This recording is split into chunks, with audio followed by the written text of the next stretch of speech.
अस्सलाम वालेकुम प्यारे बच्चों और बच्चों। आज मैं यानी शबीर अहमद लोन आपके लिए 7th क्लास की जियोग्राफिया से 4th टॉपिक आयर लेकर हाजिर हूँ। डियर स्टूडेंट्स, हम इस टॉपिक को 2 सब टॉपिक्स में बांटेंगे। तो जो पहला हिस्सा होगा इसमें हम पढ़ेंगे एटमॉस्फेयर के बारे में, कंपोजिशन ऑफ एटमॉस्फेयर इसके बारे में जानकारी दे देंगे आपको। ग्रीन हाउस इफेक्ट के बारे में भी बात होगी, ग्लोबल वार्मिंग किसको बोलते हैं, और चलते चलते हम what causes movement in air इस पर भी बात करेंगे। तो डियर स्टूडेंट्स, पहले हम एटमॉस्फेयर से अपना टॉपिक शुरू करते हैं। प्यारे बच्चों, आपने छोटी क्लासों से भी पढ़ा होगा कि हमारी ज़मीन जो है इसको एक बहुत बड़ी ब्लैंकेट कवर किए हुए है। तो इस ब्लैंकेट जिसमें हमारी ज़मीन लपेटा हुआ है, पूरी की पूरी बिल्कुल कवर की हुई है हमारी ज़मीन को, इसको हम बोलते हैं एटमॉस्फेयर। दुनिया में जितने भी लिविंग थिंग्स हैं, in the form of plants, in the form of animals, in the form of insects, in the form of small creatures, तो ये सभी लिविंग थिंग्स जो हैं एटमॉस्फेयर के सहारे जिंदा रहते हैं। हम जो सांस लेकर जिंदा रहते हैं, ये सांस जो है ये हम इसी से हासिल करते हैं, इसी ब्लैंकेट से हासिल करते हैं। तो ये वाली ब्लैंकेट जो है हमें सूरज जो है इसकी हार्मफुल रेडिएशन से भी हिफाजत करती है। अगर ये ब्लैंकेट न होती प्यारे बच्चों, तो हम सूरज की रोशनी से जो बहुत ही गर्म किरणें होती हैं, बहुत ही गर्म रेडिएशंस होती हैं, उन रेडिएशंस की वजह से हम जिंदा ही जल जाते। या अगर ये ब्लैंकेट न होती तो रात के दौरान हम आइस की तरह, जो आइस होती है उसी की तरह फ्रीज होकर मर जाते। इसलिए प्यारे बच्चों, ये जो हवा का गिलाफ है या ब्लैंकेट है, यही ज़मीन या धरती का टेम्परेचर या तापमान जिसको बोलते हैं हमारे लिए इतना मौजूद बनाता है। न ज़्यादा हमें गर्मी लगती है और न ज़्यादा हमें ठंडी लगती है। यानी ये ब्लैंकेट ऐसा काम करता है कि हम इस ब्लैंकेट में इस तरह बैठे हुए हैं कि न हमें ज़्यादा गर्मी लगती है न हमें ज़्यादा सर्दी लगती है। तो हम इस ब्लैंकेट को बोलते हैं दिस इज एटमॉस्फेयर। तो ये ब्लैंकेट जो है इसको हम एटमॉस्फेयर बोलते हैं। प्यारे बच्चों, अब हम देखते हैं एटमॉस्फेयर जो है इसकी कंपोजिशन क्या है। What is the composition of atmosphere. प्यारे बच्चों, आपको मालूम है हम सांस लेते हैं, सांस के जरिए हम अंदर हवा लेते हैं। तो ये हवा जो होती है ये एक मिक्सचर होती है, ये मिक्सचर होती है। मिक्सचर तो आपने 6th में पढ़ा होगा, मिक्सचर साइंस की किताब में है।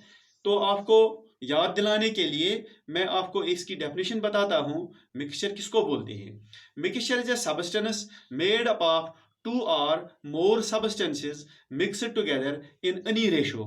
यानी एक ऐसा सब्सटेंस जिसमें 2 या 2 से ज़्यादा सब्सटेंसेस मिले हुए हों, लेकिन उनमें कोई ऐसा रेशो फिक्सड नहीं होता है, तो हम उसको बोलते हैं यह है मिक्सचर। तो हमारी जो हवा है ये एक मिक्सचर है। इस मिक्सचर में बहुत सारी गैसेस पाई जाती हैं। फॉर एग्जांपल, इसमें नाइट्रोजन है, इसमें ऑक्सीजन है, इसमें कार्बन डाइऑक्साइड है, इसमें हीलियम है, इसमें ओजोन है, इसमें आर्गन है, इसमें हाइड्रोजन है। इसके अलावा इसमें डस्ट पार्टिकल्स और वाटर वेपर भी है। लेकिन इन सब गैसेस में, जितने भी गैसेस का मैंने नाम बताया आपको, इनमें सबसे ज़्यादा तादाद में नाइट्रोजन है और उसके बाद ऑक्सीजन है।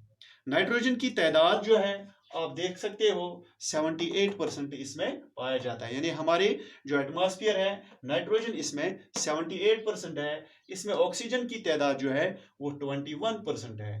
कार्बन डाइऑक्साइड गैस जो है इसमें 0.03% है। आर्गन जो है 0.93% है। और जो अदर गैसेस इसमें हैं उनकी तादाद है बहुत ही कम, 0.04%।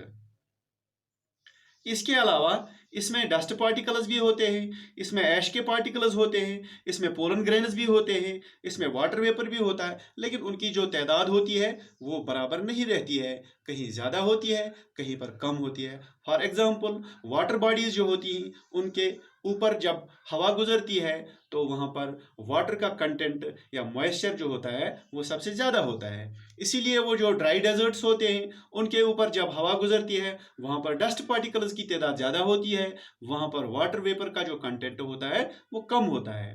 सर्दियों के मौसम में जब बारिश होती है तो बारिश के मौसम में वाटर वेपर की तादाद इस हवा में ज़्यादा होती है।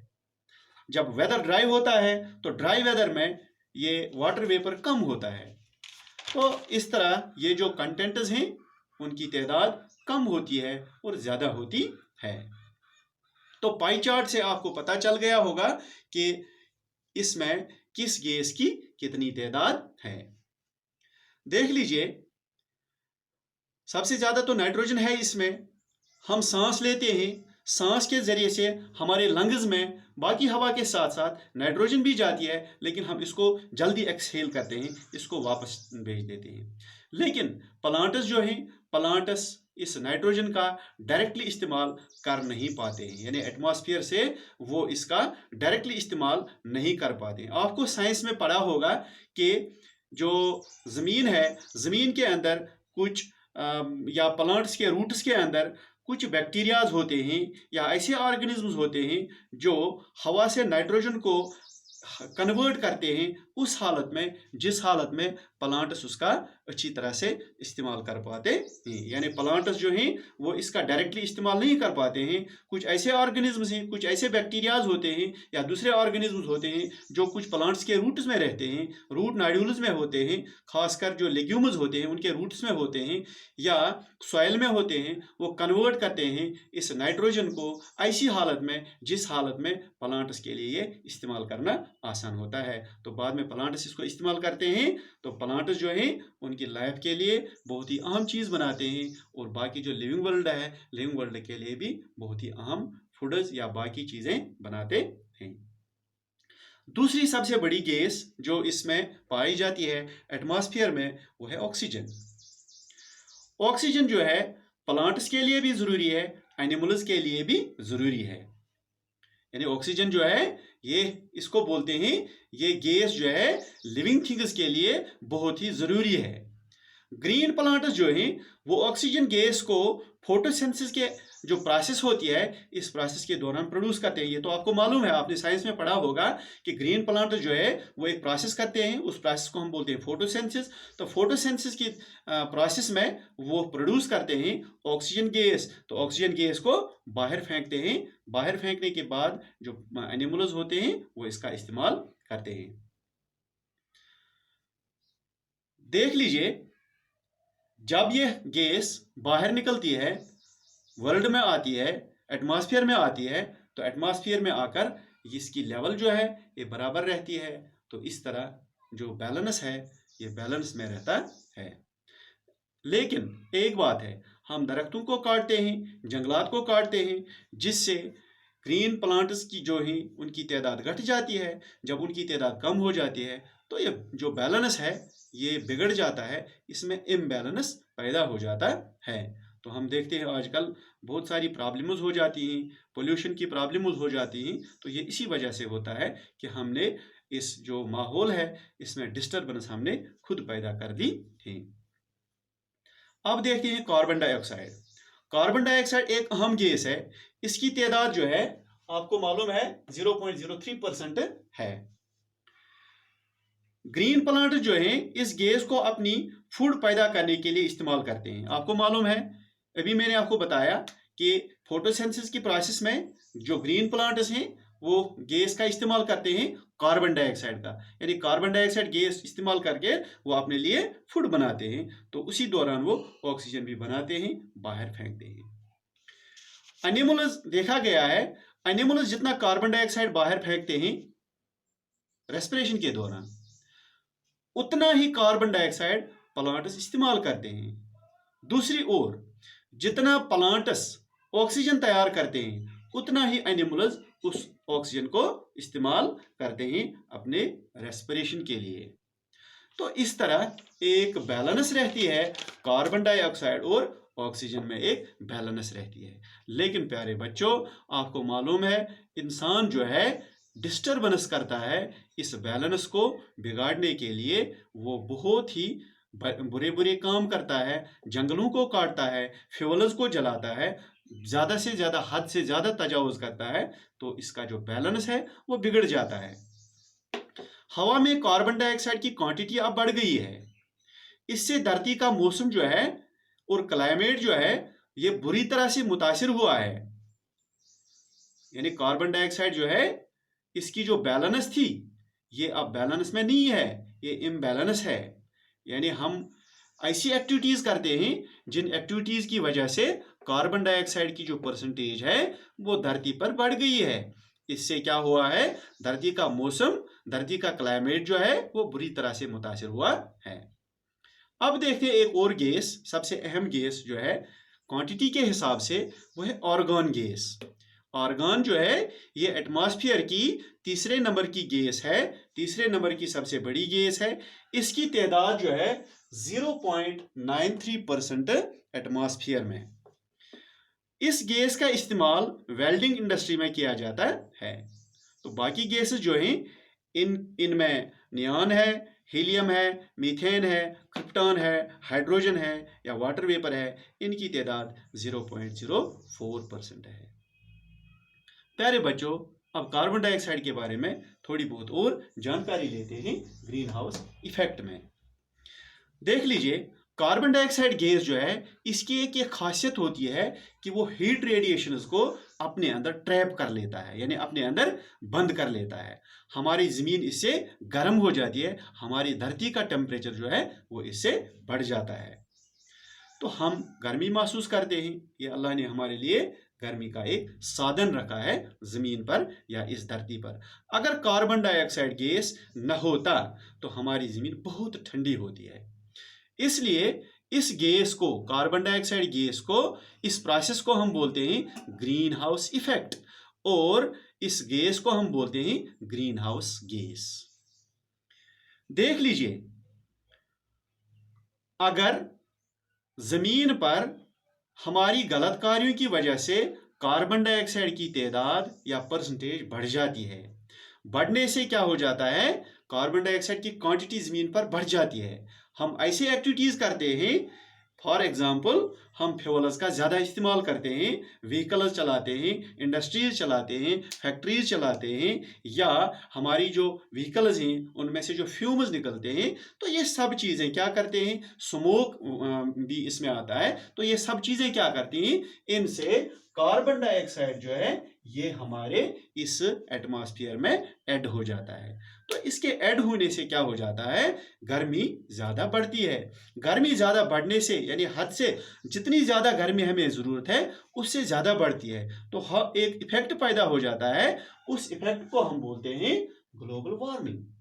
इसको बोलते हैं ग्लोबल वार्मिंग, यानी पूरी जो धरती है इसका टेम्परेचर हद से ज़्यादा बढ़ जाना है, इसको बोलते हैं ग्लोबल वार्मिंग। ग्लोबल वार्मिंग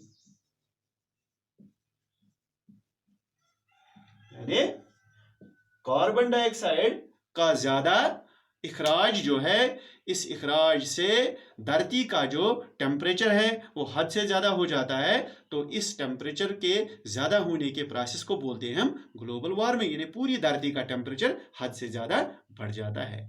इसके क्या नतीजे निकलते हैं, देख लीजिए, जो पोल्स हैं, नॉर्थ पोल और साउथ पोल, इसके अलावा जो ऊंचे ऊंचे पहाड़ हैं, तो वहाँ पर परमानेंटली एक आइस का कवर रहता है, आइस केप रहती है। लेकिन जब धरती का टेम्परेचर बढ़ता है तो धरती के टेम्परेचर बढ़ने से वो पोलर आइस जो है वो धीरे धीरे पिघलना शुरू हो जाती है। जब वो पिघल जाएगी तो वो लो लाइंग एरिया जो है वहाँ पर उस पानी का लेवल जो है वो बढ़ जाएगा। तो नतीजे के तौर पर क्या होता है, सी लेवल बढ़ जाती है, जिससे फ्लड्स आते हैं, और जो कोस्टल एरियाज हैं या जो ऐसे एरियाज हैं जो लो लाइंग एरियाज होते हैं वहाँ पर जो वाटर लेवल है वो बढ़ जाती है। और कोस्टल एरियाज जो हैं या ऐसे एरिया जो लो लाइंग एरियाज हैं तो वो सबमर्ज हो जाते हैं पानी के नीचे। तो कुछ ऐसे एरियाज हैं जो बिल्कुल खत्म हो गए हैं।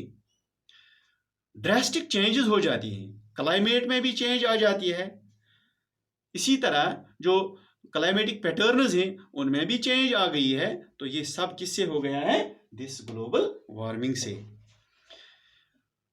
एक और प्रॉब्लम इससे हो जाती है, जब गर्मी बढ़ जाती है तो बहुत से प्लांट्स ऐसे होते हैं, बहुत से एनिमल ऐसे होते हैं जो इस बढ़ती हुई गर्मी को सहन या इसको सहन नहीं कर पाते हैं, इसमें जिंदा नहीं रहते हैं। तो बहुत से प्लांट्स या एनिमल्स ऐसे हैं कि जो बिल्कुल एक्सटिंक्ट हो गए या खत्म हो गए। अब देखते हैं चलते चलते what causes movement in air, हवा में मूवमेंट कैसे आती है। आपको मालूम है जो हवा होती है जब गर्म होती है तो ये हल्की हो जाती है, ये लाइट हो जाती है। लाइट एयर जो है ये ऊपर की जानिब जाती है। जब ये ऊपर की जानिब जाती है तो जिस जिस जगह से ये उठती है वहां पर एक लो प्रेशर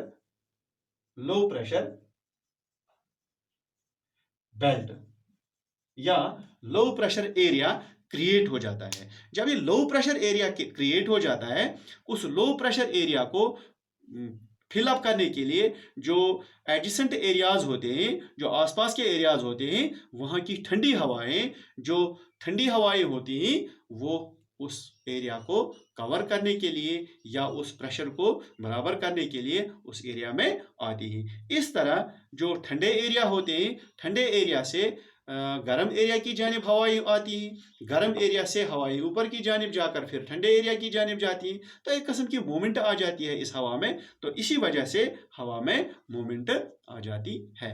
तो ये था इस टॉपिक का, एयर का पहला हिस्सा। अगला हिस्सा अगली बार लेकर आपके लिए फिर हाजिर हो जाऊंगा। लेकिन आपको मेरे ये वीडियो या मेरी क्लास कैसे लगते हैं, तो मेहरबानी होगी अगर आप मेरे इस वीडियो पर सब्सक्राइब भी करोगे, लाइक भी करोगे तो बहुत ही अच्छा होगा, ताकि आपको आइंदा अच्छे अच्छे वीडियो देखने को मिलेंगे। Thank you for watching this video.